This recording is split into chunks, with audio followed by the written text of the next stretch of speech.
Месяц манометров. Манометр АЭП Рига. Производство. Модель манометра МД2Б. ГОСТ 51 года. Манометр речный. Предназначен для измерения давления в шинах грузовых автомобилей. Вот эта представительная часть двойная для сосков внутренних и внешних колес. В погрузчике я сейчас буду мерить давление. У меня 10 атмосфер. Но сейчас холодно. Надеюсь, будет меньше, чтобы он показал хоть что-то. Данный манометр интересен тем, что он выпуска, видимо, 78 года.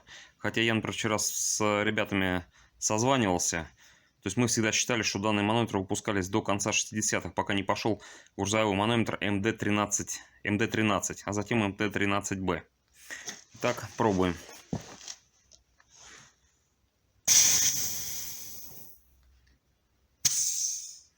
То есть показал 7 атмосфер. Я не знаю, сколько сейчас в погрузчике. Убираем.